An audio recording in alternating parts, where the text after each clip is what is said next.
Well, hello, hello, my fellow sensitive people. It is I, your favorite Whimsy, and today we're talking about creative flow as we move this channel more towards empowerment, helping to lift you up and lift the planet up.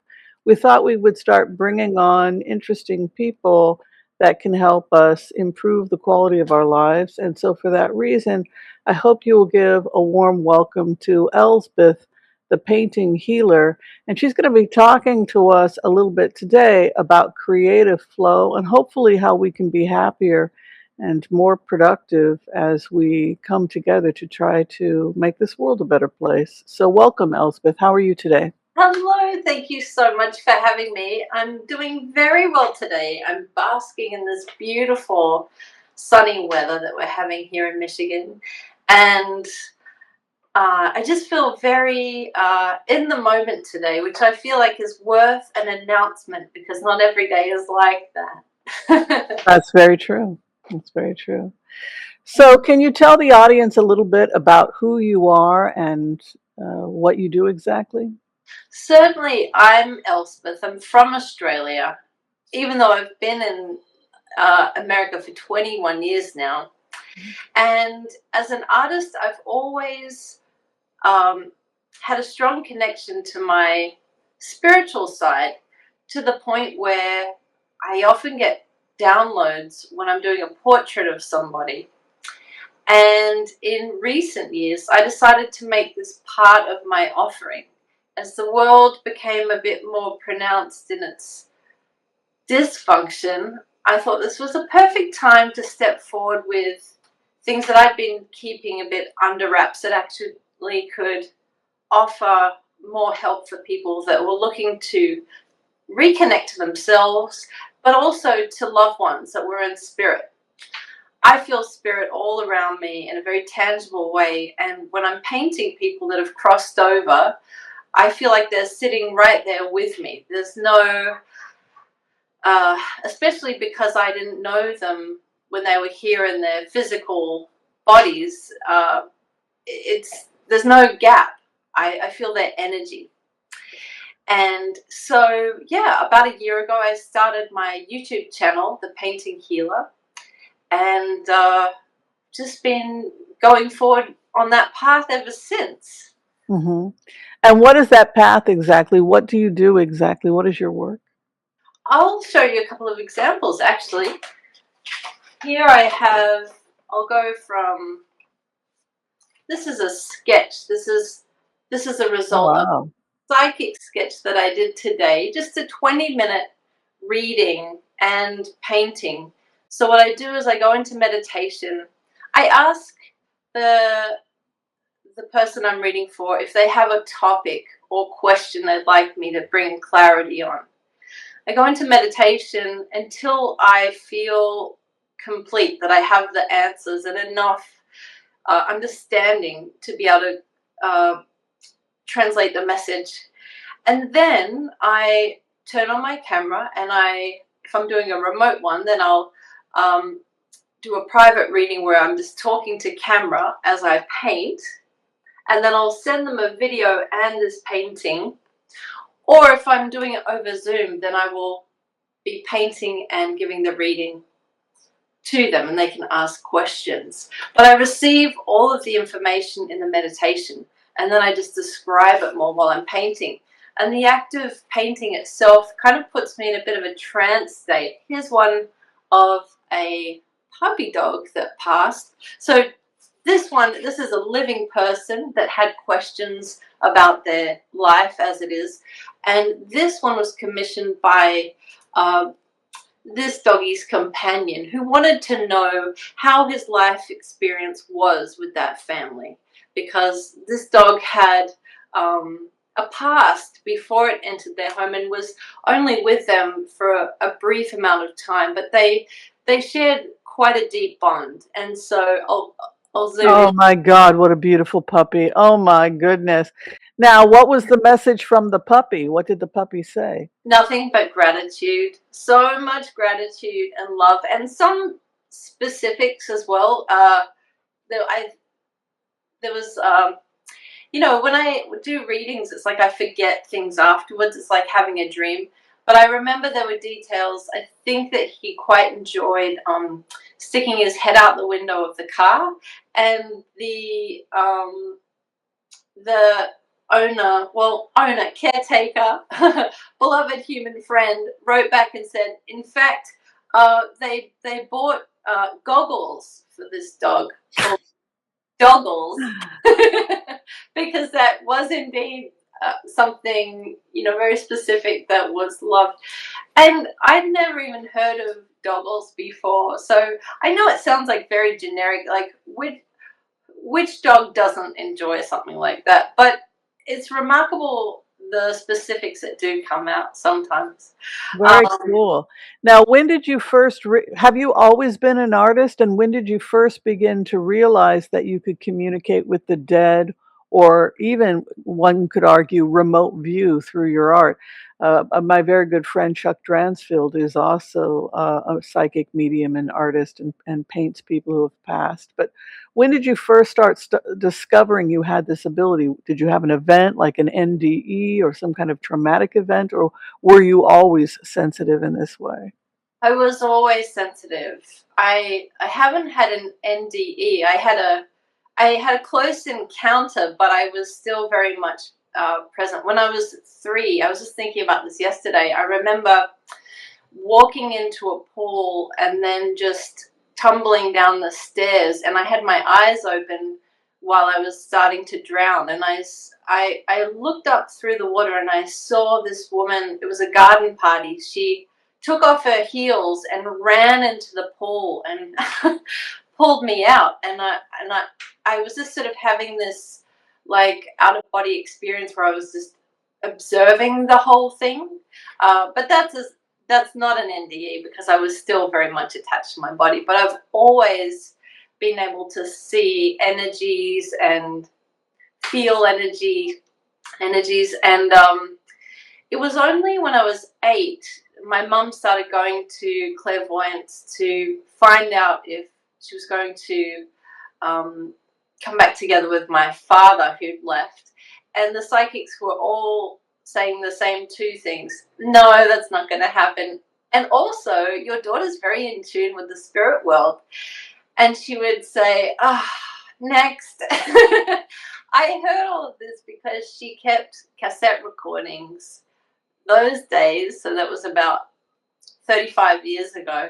She'd get cassette recordings of the readings, and I got my hands on them and I listened to them. I was so fascinated because it really resonated with me, and it validated a lot of the things that I'd been experiencing that I thought everyone experienced. I thought everyone was still very much in touch with their deceased grandparents, as I was. Um, I was also, I was always kind of referred to as like an old soul when I was little, because I would just blurt out things or say things or have observations that were very like beyond my years. And it's because the information was sort of coming through me. It wasn't really from me. So 8 years old is when I realized that not everyone else had it. It had always been with me. And then And when you say had it, what did that look like to you? Was it that grandma would walk into your room and start talking to you, and it would be as if, what did the dead look like? Was it just hearing their voice inside your head, or was it something more intense than that? funny that you say grandma, because it was my maternal grandma that I was in close contact with, and I would actually smell her perfume in the room. That would be the first sign.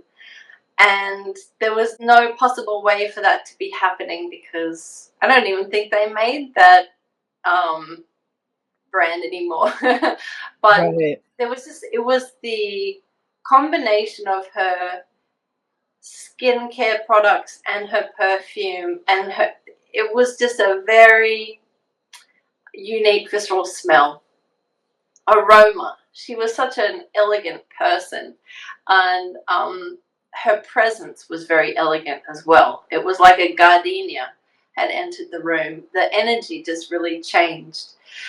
And it's not so much that I would hear her voice. It was more like a clear cognizance that I would just understand, like have blocks of information coming from her to me. And so it's like I could smell her, I could feel her, I could understand her. It felt like telepathic communication. And in my mind's eye, I got a visual of her, which was at, I feel like she was projecting the way she wanted me to see her, which was um, a younger, very vibrant, beautiful version of her that was younger than I remember.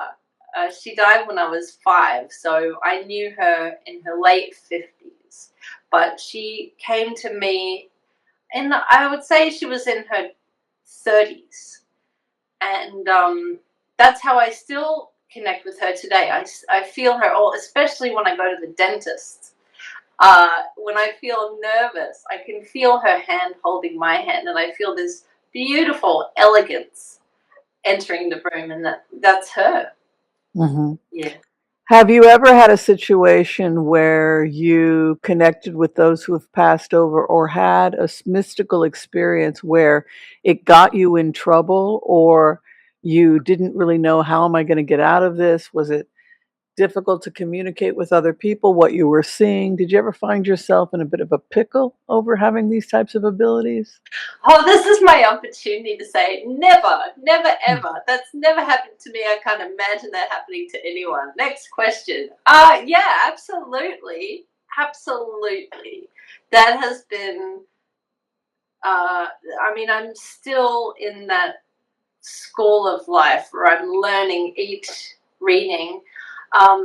When I was 8, I had the worst readings because I went straight to the schoolyard. Once I felt validated by the psychics that had said, your daughter's very in tune with spirits, I just went to the races with it. I was like, great, all channels open, no boundaries. And I just started reading anyone who wanted a reading. And I would even approach strangers on the bus and give them unsolicited information. And And did you use a tool like tarot cards or was it just cold readings? cold Oh, readings. wow. Okay. I did tarot with my best friend, very interested in that, but it was more like playing the lottery. Like, does this person like me? Oh no, better shuffle again. Oh no, there's something wrong with these cards. The tarot cards were always very honest with me, and I didn't really appreciate that. But it was mostly cold readings and just following my intuition without listening for guidance. And that has been the most formative part of reshaping who I am and what I'm open to offering now. I have so many more guidelines in place. You could call them boundaries, but it's just sort of best practices. I have more of a ritual now so that I'm shielded, and so the other person also has their energy returned to them, because what I would feel when I didn't have any best practices in place was that I would be carrying someone else's energy for days or weeks. Um, the experience when I was 8, it was pretty short-lived. It was brutal. I gave readings to kids on the schoolyard about their parents were about to get a divorce, and I would give readings to adults about their career. And if it wasn't good news, if it wasn't favorable, then the reaction was very unsettling, and I felt very vulnerable. And so I tried my best to shut it down. Like, I don't want this. This is horrible. I feel very strange. I just want to fit in. This is not the superpower I thought it was going to be. And I don't want to read everyone's mind, because it's kind of, some minds are unpleasant. Some are very depressive. Some minds are really boring. Some minds are really electric and exciting. But I don't want to have X-ray goggles on at all times. And that was a great learning experience about that. But even during the years where I shut it down, every time that I went to make art, it was like a portal. It was like a meeting place where the spirits would come and meet me. And even That, do you think, because you had gotten into that art puts you in a meditative state where you can begin to receive that information, that frequency? Do you think that's what's going on? I do. I think that we all have the opportunity to be engaged with the psychic departments and faculties of ourselves, but some people are more primed. And I feel like I know that I have more propensity to doing creative work, but also I've always had that intuitive, feels like a portal as well. And so I feel like some people are destined to be great athletes if they choose to train, and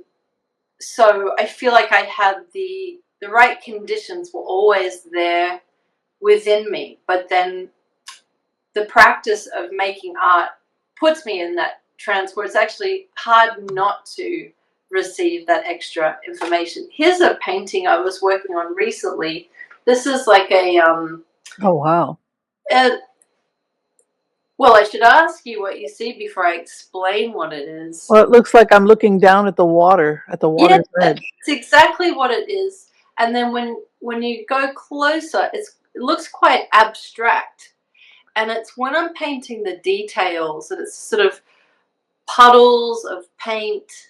That's where I get lost in the meditation of it. And then when you pull back, then you can see more of a realistic picture of water. But this is sort of like what I'm doing here is focusing on just an aspect of the water. I'm not looking at all the scenery with the trees and people. And that sort of focus is what puts me into the energetic focus as well.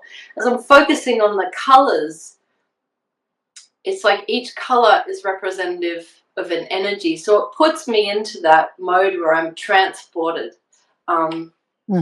Just as in meditation. So Yeah.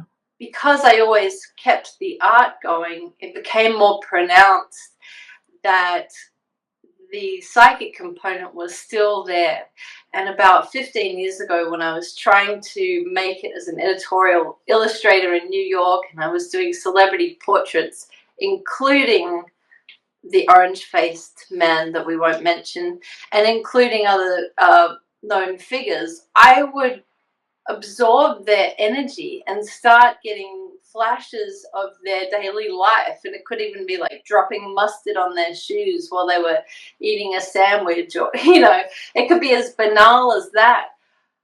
But I noticed when I did a portrait of Britney Spears during 2008, when she was having a manic episode, I took on her energy without meaning to, and it stayed with me for days, and I felt really dysregulated, and it drew my attention to what was happening. And I thought, maybe I only want to paint and draw people that have high vibration, because I can't seem to shake it off.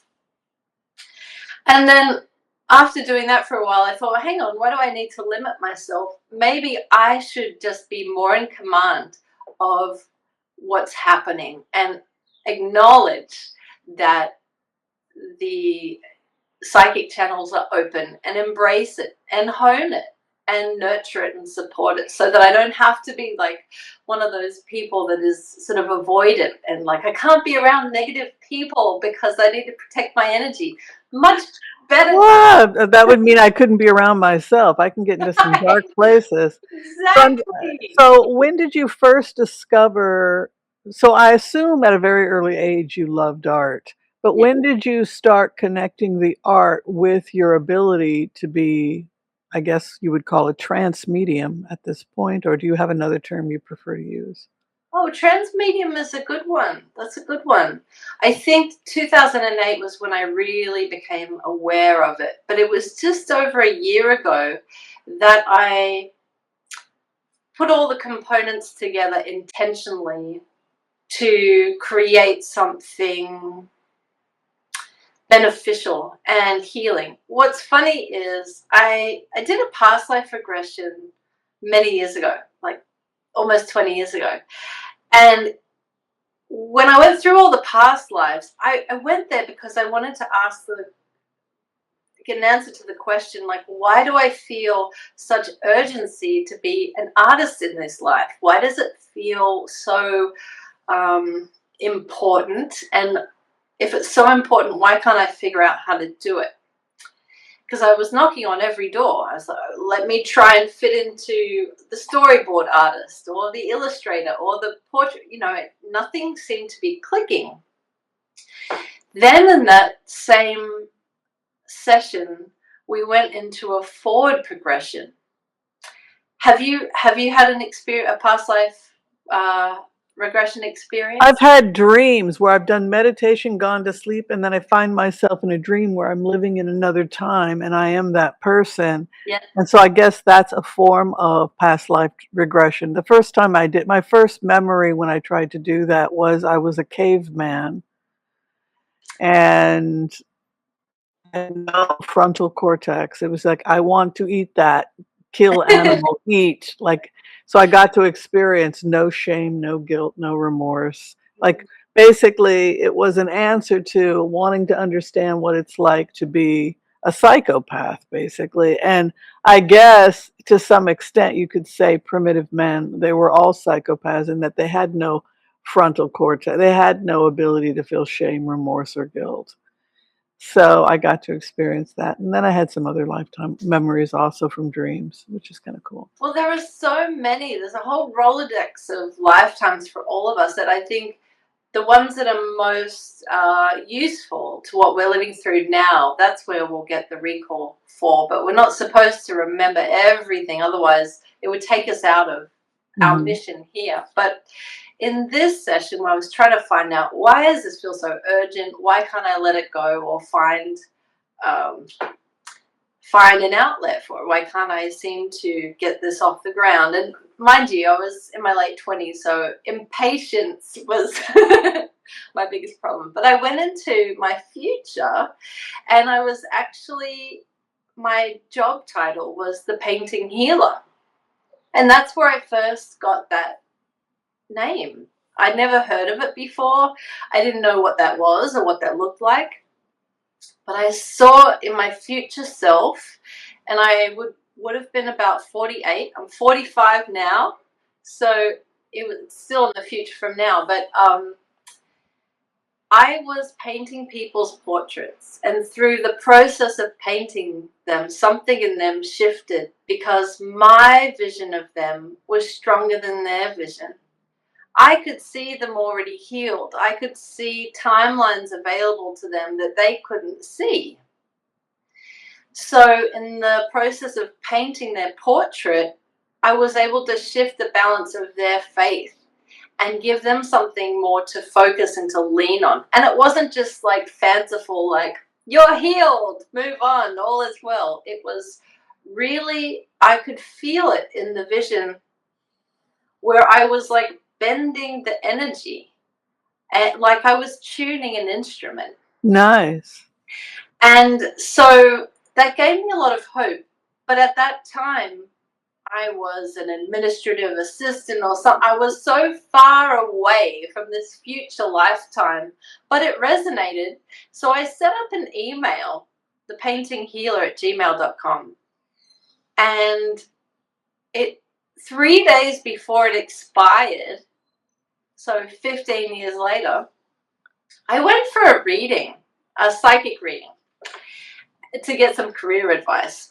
And this time I was learning cybersecurity because I was like, all right, I give up. I surrender. I'm not supposed to be an artist in this lifetime. I just need a way to be productive in society, and I'll do art on my own time. So I started learning cybersecurity in earnest, but it didn't quite feel right. So I went to a psychic for a second opinion, as I do from time to time. And the psychic said, hang on a second, you're a creative person. I was like, yeah, I know that. Please don't tell me. I already know. And she's like, no. but that's your purpose. And I was like, oh, well. And I said, well, I don't seem to, I feel like I should have been in the Renaissance. It's not, now we have AI. I don't know what that is. She said, hang on, you're a creative, but aren't you a medium? I was like, yeah, but like once again, it's not really working. She said, hang on, you're supposed to combine them. Why haven't you been telling your clients that you see all this extra information? You've been doing commissions for people, but not sharing the information. I said, well, I don't know. I don't know Interesting. if people are ready for that. And she said, oh, they're ready. The So world. when you accepted yourself, you were able to become your function, and this is your function. My function is to be a whimsy, right? I'm a researcher, but I try to be a little bit of a whimsy. So I think that's really great, and I think that's an important thing for people watching to hear, is that the more we stop fighting ourselves and ease into who we are and what it is we're good at, we're more effective at making the world a better place, at contributing. Yeah, and I don't think I would have reached that point if I hadn't have surrendered to the level where I was prepared to do something I had absolutely no interest in. But I was prepared to apply myself and learn something out of necessity. And that level of surrender was what it took for, I guess, I was imposing my own idea of what an artist was supposed to be like. And the universe had a different vision for me. And it was a more vulnerable vision where I had to reopen this witch wound that I had from 8 years old, and I had to step back into it. It was very healing because it made me really believe that things like that don't uh, happen for no reason. You're not given these gifts. They're not burdens. They are gifts. They're gifts when you use them to help someone else. It's a burden when you keep it to yourself and you just feel nuts because you can pick on everyone else's feelings and thoughts. But when you're able to help someone else transcend their struggles and see it from a different viewpoint, then it really is something that's helpful. And that's basically what an artist does. It's you're using your artistic eye to see beauty in something. And I feel that all artists are psychic, really. I feel that, all creative work is spiritual. Mm. I saw a couple of episodes with you and Chuck, and I was like, wow, how fantastic. You already know someone who's doing this. That's right. So when you enter into the relationship with a client, Yeah. what is your goal for the client, and what kind of client are you looking for? Like, who is going to be a good fit for working with you? And what do you want for your client? Like, when you go in, like when I go into session, I'm a trained remote viewer and I get hired to do that.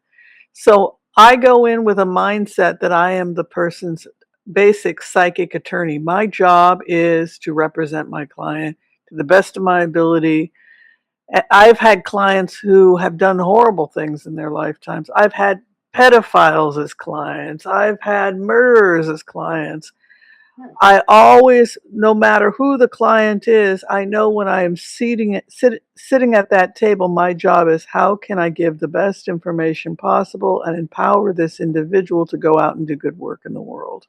I'm always going to be advocating for the client. So I have a certain headspace I go into when I go and meet that person.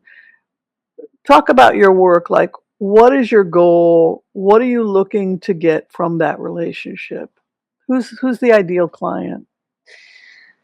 The ideal client would be someone that's in alignment with my mission, which is healing, which is repairing the connection with oneself and the connection in relationship that has been disrupted because of disagreements in life, or disrupted because they've transitioned into a different form. So my ideal client would be someone who's focused on the very best outcome, on the optimistic, on the well-being. I would say my least, a bad fit would be someone who's just trying to dig up dirt on someone. That's half my client. Right. And I have them too, but I'm always going to sway it in a way that's positive. I have a sort of a set of prayers that I've constructed for myself when I go into meditation, and I meet with my spirit team and I thank them and I greet them and I ask for their guidance. And I feel like, just like you, I'm doing something similar. I would say, to give it a really basic rundown of what I'm doing like a remote view where I'm going in to look for their missing keys. Their missing keys could be, why won't my kids speak to me? Their missing keys could be, how is my deceased husband doing? Whatever the question or the topic is, where is my success in my career? Where should I be positioning myself? To me, it's all the same thing. I'm actually very good at finding things in my life. I find 4-leaf clovers and money all the time. And if you're missing jewelry, I'm the first one to find it. It's the same approach. It's a remote view. I imagine whatever it is that's lost, sort of like on a blank piece of paper. Then I can feel where it is. Is it in this room? Is it in that? Is it over here with this set of people? So that's what I'm doing. My intention is not to do parlor tricks and prove that I can quantify and validate things in their real life, although that often happens as just a result of doing a really clear remote viewing. But sometimes I feel like I'm scuba diving in someone else's heart. And I'm seeing things from a different point of view where I haven't been encumbered by grief for so many years that I can't see. It's sort of like people can get emotional cataracts over their eyes. That's correct. Yeah.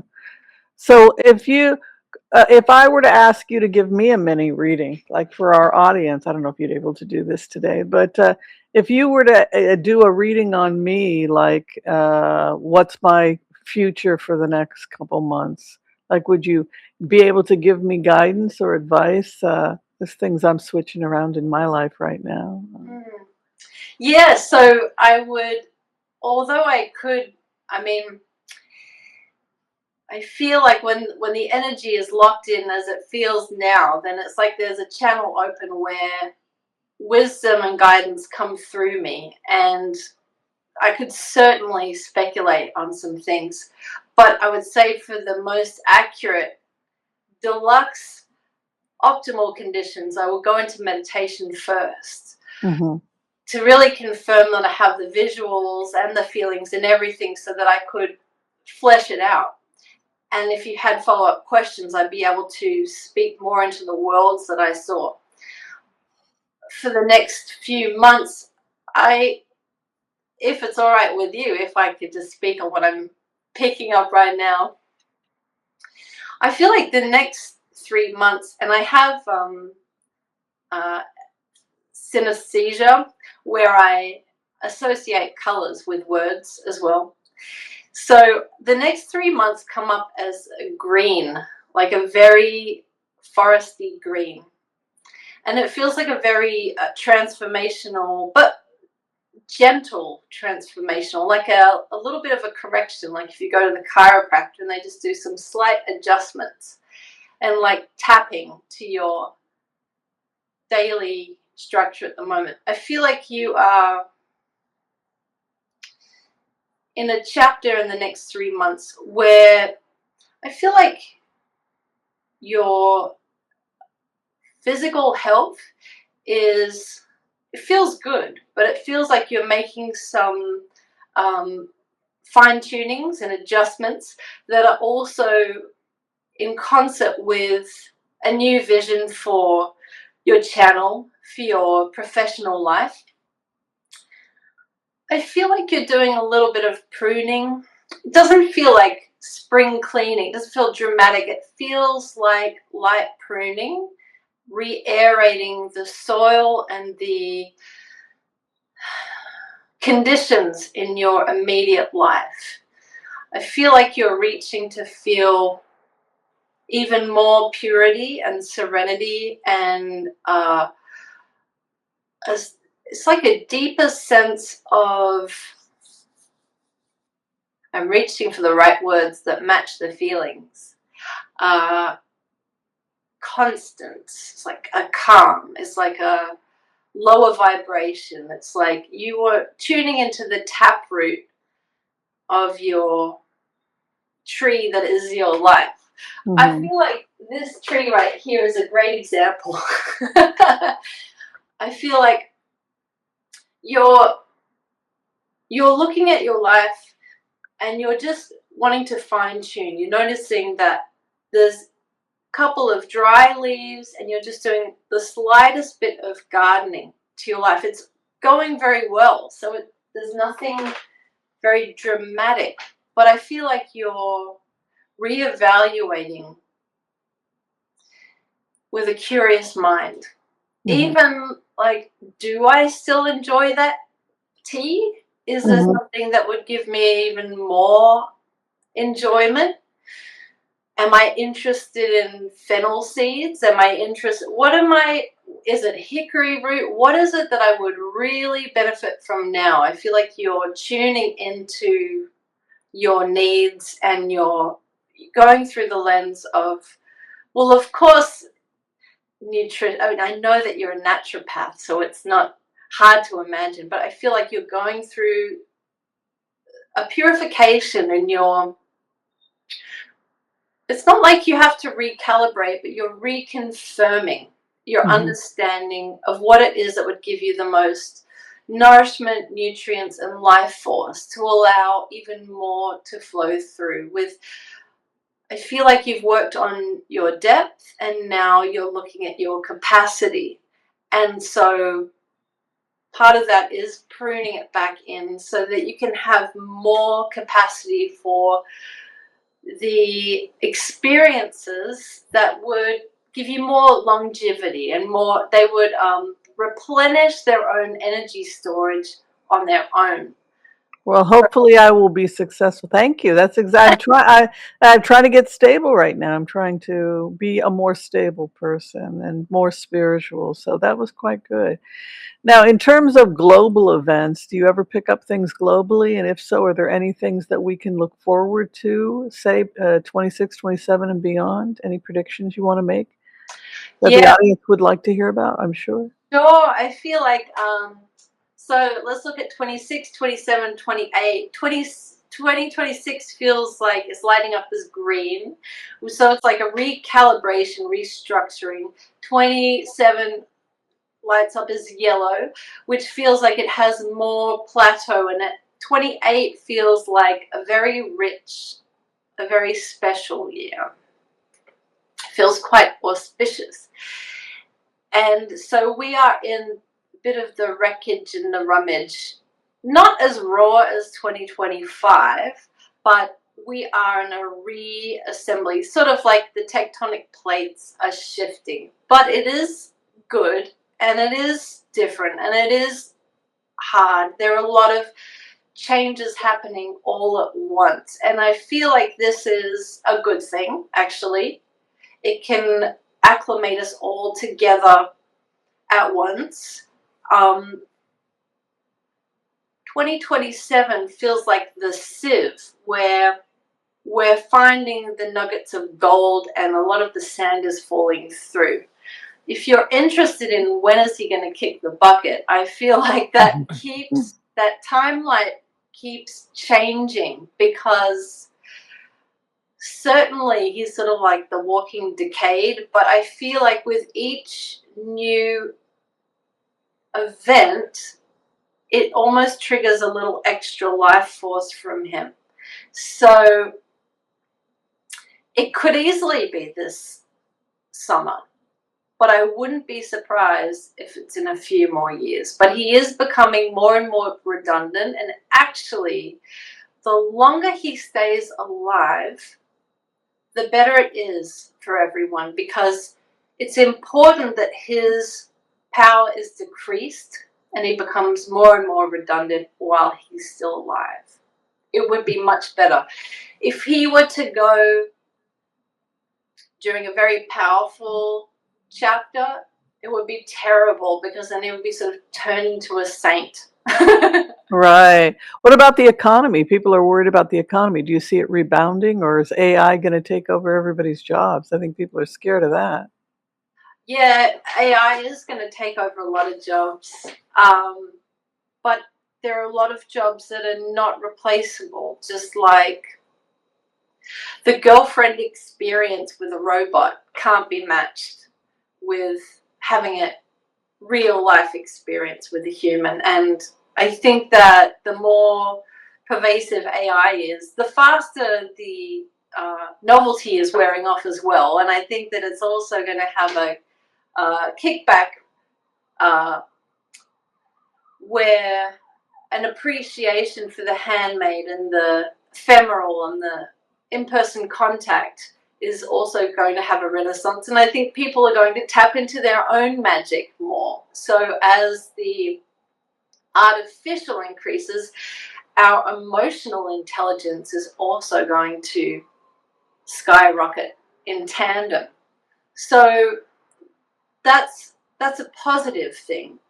And it's very, I feel like that old saying, you don't know what you've got till it's gone. It's like these events, these waves, they do have, if the opportunity isn't completely missed, they have a very significant purpose, that they reawaken, like, hold on, no, I don't want to get rid of my intelligence and my own connections and my own, like,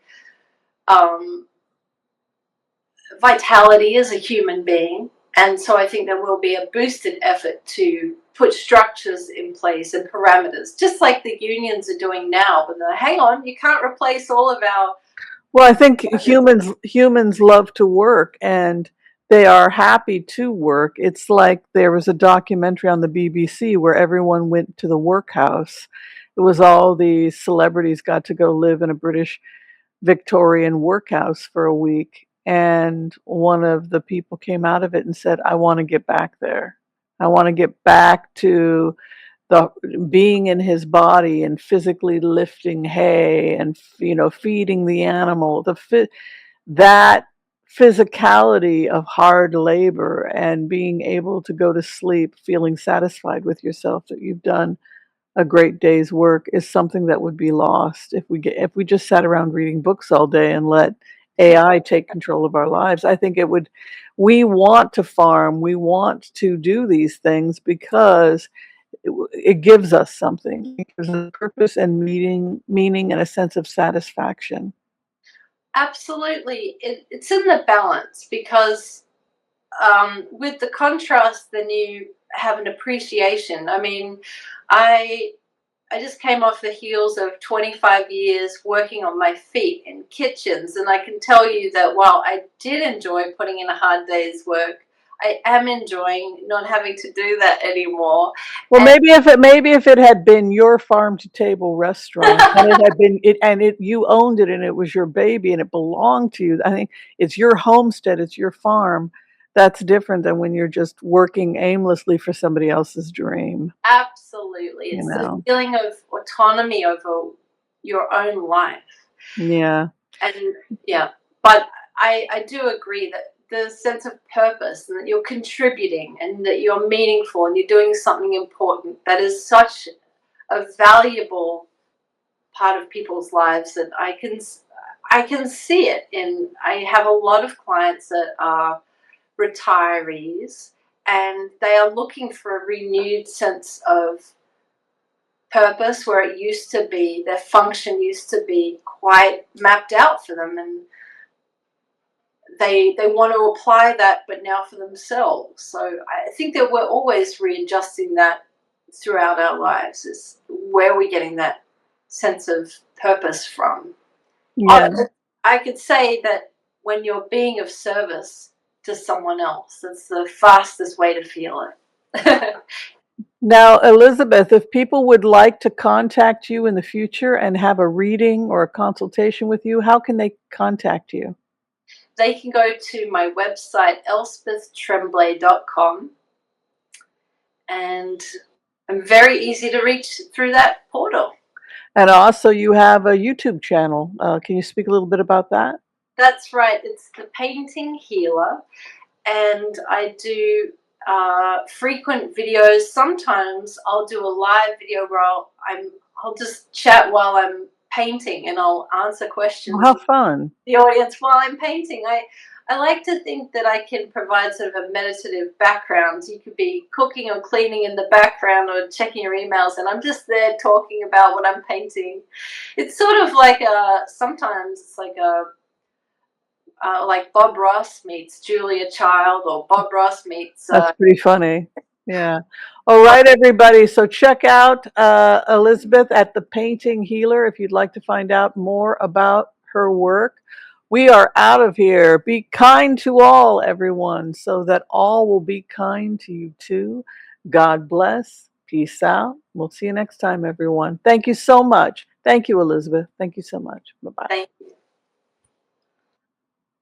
Hold. If you need to see me for an appointment, you can find all that information below this video. And of course, please think about liking and subscribing. It really helps the channel. All right, so be kind to all so that all will be kind to you too. God bless. Peace out. We'll see you next time, everyone. Thank you so much. Bye.